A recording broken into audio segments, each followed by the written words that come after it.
My name is Howard Walker. The elders called me Maskopmote, Bear Walker, my spiritual name. The Lance Run historically was done by scouts that went and looked for places for camps to winter, for seasonal camps, if you will. And they went ahead and they had this lance for identity. In some places that lance was honored, that this man that carried that lance was to be spared and was to be helped in any way possible.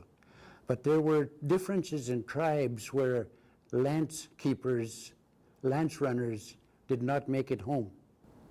In order for me to give you the most exact purpose and spirit and intent of that lance, I had to go to elders, I had to offer them tobacco and say, Moshum, tell me, what is this about? To be able to go into unfamiliar territory, familiarize yourself, and to live comfortably in that territory. That was the main teaching of the lance. And it was dormant for a long, long time, since the time that our ceremonies had to go underground. So did the lance. And it wasn't until 1996 when Chief Barry Agecoutay had asked for a lance to be brought to his reserve from Poundmaker. Chief Douglas Joseph at the time from Big River had commissioned an elder, a medicine man from Sturgeon Lake by the name of Senator Hilliard Ermine, to make that lance. This man had a vision of that lance. The lance keeper of Agecoutay said, there's a rock in the front, and that was sharpened to make things easier. And the fur that was wrapped around that wood represents the four-legged. And in order for everything to be involved in that lance, they put 4 eagle feathers, one from each direction, and that was to get to involve the ones that fly.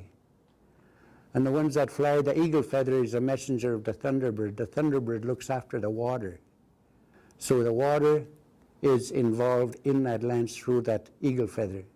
So are the grandfathers. That lance has, even in contemporary times, has powers that sometimes unexplainable, that if you're not aware of your spirituality. The lance represents life. It represents the life, and it represents achievement of those capabilities that our children have. When you hold that lance, you feel different. When you hold that lance, when you're running down the road with that lance, domestic animals you pass by will gallop along, the horses will gallop along, and even the cattle will, and the birds will fly with you for a while.